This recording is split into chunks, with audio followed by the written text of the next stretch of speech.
তো বার্সায় যদি Nico Williams আসে তাহলে রাফিনহার সাথে সেম পজিশনে ক্ল্যাশ হবে নাকি আসলে দুইজনের পজিশন দুই জায়গায় খেলানো যায়, এটা একটা বিশাল বড় কনসার্নের বিষয় হয়ে গেছে। বিকজ অনেক রকমের নাটক টাটক শেষে লাস্ট একদিন ধরে যেটা চলতেছে সেটা হচ্ছে নিকো উইলিয়ামস টু বার্সেলোনা খুবই পসিবল। বিকজ লাস্ট দিনে যেটা হয়েছে নিকো উইলিয়ামসের এজেন্টের সাথে বার্সার বা টেকোর স্পেসিফিকভাবে একটা লম্বা মিটিং হয়েছে, 1 থেকে 1.5 ঘন্টার লম্বা মিটিং।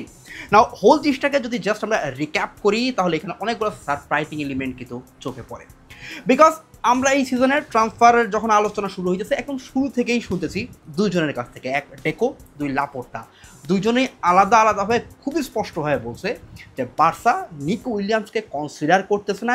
এইটাও বলছে যে বার্সার ট্রেন কেবলমাত্র একবারই আসে এবং এটা নিকো উইলিয়ামসের জন্য পাস হয়ে চলে গেছে। বিকজ গত সিজনে যখন বার্সা অ্যাকচুয়ালি নিকোকে সাইন করার ট্রাই করছে নিকো খুব একটা আগ্রহ দেখায় নাই। সো প্রবাবলি এইখান থেকে খানিকটা ইগোর প্রবলেম হোক, যে কারণেই হোক না কেন, ইট ওয়াজ অ্যাজিউমড এবং তারাও যেহেতু প্রকাশ্যে বলছে মনে হইতেছিল যে rumour has died. But problem যেই জায়গাতে হয়েছে, নতুন টুইস্ট যেই জায়গাতে হয়েছে সেটা হচ্ছে আউট অফ নোওয়্যার নিউজ আসলো গতকাল নিকো উইলিয়ামসের এজেন্টের সাথে ডেকোর একটা লম্বা মিটিং হয়েছে। এবং এইটাই শুধুমাত্র শেষ কথা না, যখন আরও রিভিল হইল যে এই যে মিটিংটা যে হয়েছে এই জায়গায় নিকো উইলিয়ামসের নিজের আগ্রহে জিনিসটা হয়েছে। বিকজ নিকো উইলিয়ামস তার এজেন্টকে পুশ করছে যে যাও ডেকোর সাথে একটা মিটিং করে আসো। And that's a huge point, যে যখন প্লেয়ার নিজের থেকে পুশ করে একটা ক্লাবের ব্যাপারে তার মানে বোঝাই যায় এই জায়গাতে প্লেয়ারের আগ্রহ হেভি। এবং পরবর্তীতে ফলো আপে এই নিউজগুলোই বারবার আসছে যে হ্যান্ডি ফ্লিকের সাথে নিকো উইলিয়ামসের ডিরেক্ট ফোনে কথাবার্তা হয়েছে হোল প্রজেক্ট নিয়ে, যে যদি বার্সাতে আসে কোন পজিশনে খেলবে, কী টাইপের অ্যাক্টিভিটিস ফেস করবে, everything. And on top of that এইটা বেশ কয়েকবার আসছে নিকো উইলিয়ামস বেসিক্যালি বার্সায় খেলতে অনেক বেশি মুখিয়ে আছে, অনেক বেশি আগ্রহী। নাও হিয়ার ইজ দ্য সিনারিও, পুরো সিনারিও আমরা বুঝলাম, বাট এই জায়গাতে দুইটা বিষয় আছে ক্ল্যারিফাইড হবার। ফার্স্ট অফ অল নিকো উইলিয়ামসের রিলিজ ক্লজ খুব একটা বড় ফ্যাক্টর না, আমরা এটা সবাই জানি যে জাস্ট 65 মিলিয়ন, এবং এইটা যদি কেউ পে করে দেয় প্রবাবলি স্পেসিফিকভাবে বললে 62 মিলিয়ন, তো এইটা যদি কেউ পে করে দেয় তাহলে অ্যাথলেটিকের সাথে নেগোসিয়েশনের দরকারই নেই। এইটা হচ্ছে গিয়ে রিলিজ ক্লজ, ডিরেক্টলি পে করে দিলে প্লেয়ার তার হয়ে যাবে।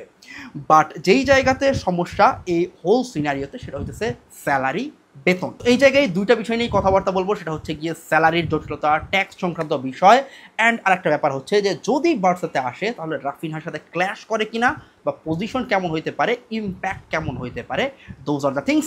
ইনফ্যাক্ট এই জায়গায় আমাদের আরও একটা জিনিস জানা খুবই জরুরি।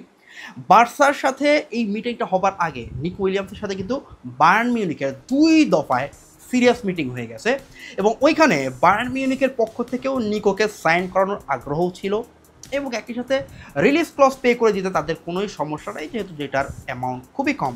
প্রবলেম হয়েছে যে জায়গায় নিকো উইলিয়ামস কিন্তু ওই জায়গায় ডিমান্ড জানায় আসছে আমি বায়ার্নে যাইতে পারি কিন্তু আমার বেতন দেওয়া লাগবে 20 মিলিয়ন, যেটা বায়ার্ন মিউনিখ অবভিয়াসলি রাজি হয় নাই, বিকজ এটা একটা huge amount. Now coming to this point, first of all সেটা হচ্ছে স্যালারির বিষয়টা, যেটা নিয়ে আমি বারবার বলতেছি। সেটা হচ্ছে লাস্ট কিন্তু আমরা গতকাল এই নিউজটাও দেখছি যে এর আগের সিজনে, এর আগের ট্রান্সফার উইন্ডোতে বার্সা এক্স্যাক্টলি যেই স্যালারিটা নিকোকে অফার করছিল, নিকো এই সিজনে সেম স্যালারিতে খেলতে রাজি। That is the news. Confirmation ব্যাপারে আমাদের মনে হয় এখনও পর্যন্ত ওয়েট করা লাগবে। বাট সিনারিওটা এই জায়গাতে যেইখানে খানিকটা টুইস্টেড সেটা হইতেছে অ্যাথলেটিকো বিলবাওয়ের প্লেয়ারদের যখন তারা বেতন দেয়, যেহেতু তাদের যেই পজিশন সেটা হচ্ছে বাস্ক রিজিয়ন স্পেনের, সো এই কারণে তাদের উপরে স্পেনে যে ধরনের ট্যাক্সেশনের সিস্টেম হচ্ছে রিজিওনাল ট্যাক্স আর একটা হচ্ছে সেন্ট্রাল ট্যাক্স। তো অ্যাথলেটিককে তাদের কোনো রিজিওনাল ট্যাক্স দেওয়া লাগে না, তাদেরকে কেবলমাত্র দেওয়া লাগে সেন্ট্রাল ট্যাক্স, যেটা হচ্ছে জাস্ট 24%। এর ফলে যেটা হয় যে কোনো প্লেয়ারকে যদি একদম নেট 7 বা 8 মিলিয়ন বেতন দিতে চায়, যে সব ধরনের ট্যাক্স কেটে কুটে লাস্ট পর্যন্ত ব্যাংক অ্যাকাউন্টে, প্লেয়ারের ব্যাংক অ্যাকাউন্টে 7 বা 8 মিলিয়ন টাকা ঢুকবে, সেই ক্ষেত্রে ক্লাবকে খরচ করা লাগে 10 বা 11 মিলিয়ন। এর মাঝখানে ট্যাক্স সব কিছু কাভার আপ হয়ে যায়, বিকজ পজিশন অনুযায়ী অ্যাথলেটিক তাদের বাস্ক রিজিয়নে হওয়ায়, যেটা আমি একটু আগে বললাম, জাস্ট 24% সেন্ট্রাল ট্যাক্স দেওয়া লাগে, রিজিওনাল কোনো ট্যাক্স তাদের দেওয়া লাগে না।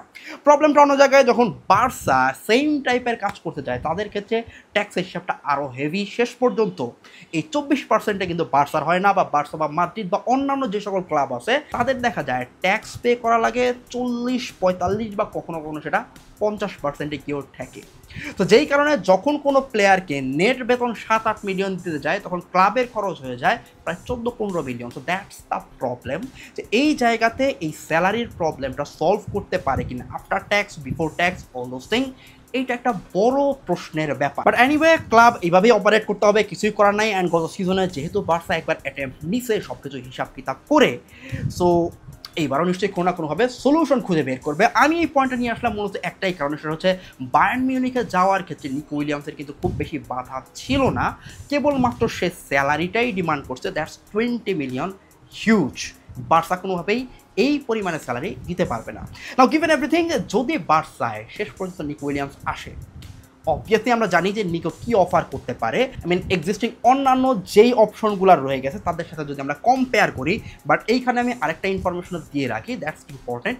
সেটা হচ্ছে এই যে নিকো উইলিয়ামসের সাথে এই সকল মিটিং হয়ে গেছে অ্যান্ড প্লেয়ার খুবই আগ্রহী, এরপরেও কিন্তু বার্সা একবারও বলতেছে না যে নিকো উইলিয়ামস আমাদের 1 নম্বর প্রায়োরিটি।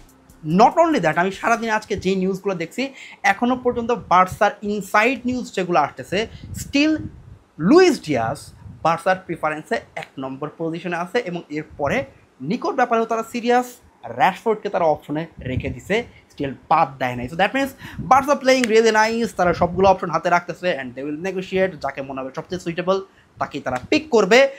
বাট যেটা বললাম যে হ্যান্ডি ফ্লিকের সাথে যেহেতু কথাবার্তা হয়েছে, নিকোর একটা চান্স অবশ্যই রয়ে গেছে। অ্যান্ড নিকোর প্রোফাইলের কথা যদি বিবেচনা করি, উইনো যে অন্যান্য অপশনগুলোর তুলনায় নিকো মাচ মোর ইয়াঙ্গার, বয়স কম। আপনি জাস্ট 65 মিলিয়ন ট্রান্সফার ফি খরচ করে একটা প্লেয়ারকে পেয়ে যাইতেছেন। এই প্লেয়ার যদি লাস্ট পর্যন্ত ঠিকভাবে ডেভেলপ নাও করে, স্টিল আপনি তার রিসেল ভ্যালু পাবেন। There is huge upside. And অ্যাথলেটিকোর মতো একটা ক্লাবে খেলে আপনি যদি জাস্ট তার স্ট্যাট দেখে তাকে বিচার করতে যান, তাহলে আমার মনে হয় না ক্লিয়ার পিকচার পাবেন। বিকজ খুব ভালো ক্লাবে না খেললে আপনার অনেক বেশি পরিমাণের যে চান্স ক্রিয়েশন সেটা ভালো হবে না, অনেক বেশি স্কোর করা হবে না। বিকজ অ্যাজ এ টিম আপনার যদি টিমমেটগুলো খুব ভালো না হয়, তাহলে আপনার নিজের ইন্ডিভিজুয়াল স্ট্যাট খুব একটা ভালো হবে না। সো স্ট্যাট দেখে নিকোকে বিচার করা টাফ। সরাসরি যদি আমরা প্লেয়ারের দিকে তাকাই, উই ক্যান ইজিলি সি যে তার মধ্যে ড্রিবলিং স্কিল খুবই ভালো, এক্সপ্লোসিভনেস আছে, all those stuff. But now যে পয়েন্টটাতে আমি আসতে চাইছিলাম, that's position. Raphinha already left উইংয়ে খেলতেছে, নিকো উইলিয়ামস আসলে রাফিনহার পজিশন কি হবে? তো এই জায়গায় দুইটা সিনারিওই ঘটার সম্ভাবনা আছে। ফার্স্ট থিং ফার্স্ট, সেটা হচ্ছে বার্সাকে সিজনে প্রায় 60টার উপরে ম্যাচ খেলতে হয় সব কিছু মিলে। সো এই জায়গাতে ইজিলি রোটেট করে মিনিট ম্যানেজ করে খেলানোটা একদমই বাস্তবসম্মত। ইনফ্যাক্ট লোক এট পিএসজির জাস্ট 2টা পজিশনের জন্য 3 জন উইঙ্গার দিয়ে তারা খেলায় দিচ্ছে, এবং কাউকে কিন্তু মনে হইতেছে না যে মিনিট কম পাইতেছে। বিকজ নেক্সট ইয়ারে বিশ্বকাপ, প্রত্যেকটা প্লেয়ার চাইবে ফিট থাকার জন্য, এবং এতগুলো করে ম্যাচ খেলতে হয়। আপনি যদি সিম্পলি রোটেট করেও খেলান, আপনি অসাধারণ আউটকাম পাবেন, কারোরই মনে হবে না সে অনেক বেশি বেঞ্চে বসে আছে। এর বাইরে আরেকটা অপশন অবভিয়াসলি, সেটা হচ্ছে রেগুলারও যদি স্টার্ট করে, still I think it's very much possible. সেই ক্ষেত্রে যেটা দেখা যাবে, নিকো উইলিয়ামস অবভিয়াসলি তখন লেফট উইংয়ে খেলবে। এর ফলে একটা বড় সুবিধাও পাওয়া যাবে, সেটা হচ্ছে বালদে যেই পরিমাণ ওভারল্যাপ করে এবং মাঝে মাঝে দেখা যায় যে ডিফেন্সকে এক্সপোজ করে রেখে তার উপরে ওঠা লাগে। বিকজ লেফট উইংয়ে বল ক্যারি করার কাজটা, ওয়াইড ধরে রাখার কাজটা বালদের করা লাগে, বিকজ রাফিনহা একজন ন্যাচারাল লেফট উইঙ্গার না। সো ওই জায়গায় ডিফেন্সিভলিও হেল্প হবে। অ্যান্ড নিকো উইলিয়ামসের কথা যেটা বললাম, সে ড্রিবল করতে পারে, 1 ভার্সেস 1-এ তার মার্কারকে বিট করতে পারে, এক্সপ্লোসিভনেস নিয়ে আসতে পারে। সো এই ক্ষেত্রে নিকো উইলিয়ামস লেফট সাইডেও খেলতে পারে, চাইলে মাঝে মাঝে লামিনকে রেস্ট দিয়ে রাইট উইংয়েও খেলানো যাইতে পারে। বাট যদি 3 জনই খেলে, সেই ক্ষেত্রে অবভিয়াসলি রাফিনহাকে খানিকটা সেন্ট্রালে চলে আসা লাগবে। এই জায়গায় এক্স্যাক্টলি অলমোস্ট যে রোলটা প্লে করে সেম জিনিস রাফিনহার কাছ থেকে এক্সপেক্ট করলে হতাশ হওয়া লাগবে। বিকজ ওই পরিমাণের বলের ক্লোজ কন্ট্রোল কিন্তু রাফিনহার নাই। সো ওই সেম এক্স্যাক্ট জিনিস না হলেও কাছাকাছি জিনিস আমরা দেখতে পাবো। সেটা হচ্ছে Raphinha is more like second striker.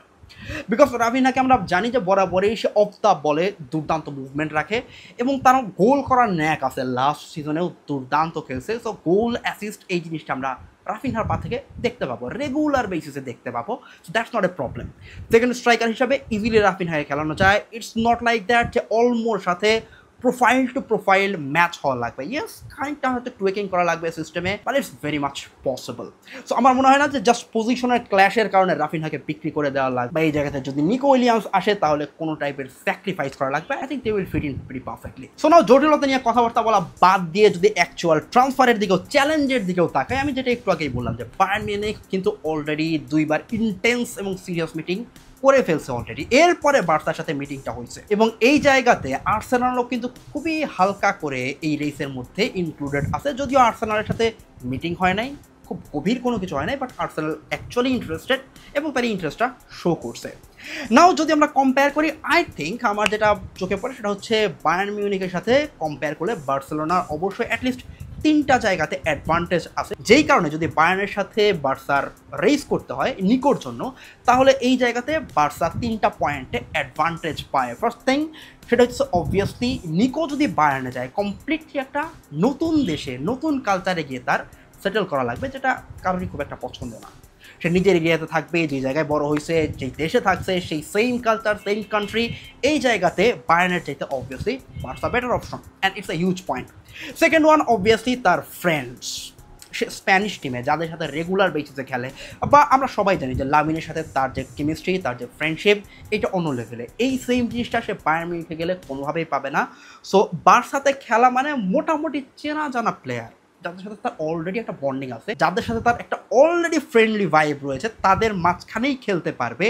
এই অফারটা বায়ার্ন মিউনিখ বা এই জিনিসটা বায়ার্ন মিউনিখ তাকে অফার করতে পারবে না, যেটাও বার্সার জন্য একটা বড় advantage. And the last thing obviously চেনা জানা লিগ, যে লিগে সে খেলতেছে এতদিন ধরে, যেই লিগের অপোনেন্ট টিমগুলা তার মুখস্থ, সেই সেম লিগ সেম এনভায়রনমেন্টের মধ্যে খেলতে পারার যেই সুযোগ, এই জিনিসটা বার্সাই দিতে পারবে, বায়ার্ন দিতে পারবে না। সো যেই কারণে অবভিয়াসলি আই উড সে যে স্যালারি যদি এরকম হয় যে দিন শেষে বায়ার্ন অনেক বেশি স্যালারি অফার করতেছে না, খানিকটা কম বেশিও যদি হয়, স্টিল আই বিলিভ বার্সাই এখানে তার জন্য বেটার অপশন হবে।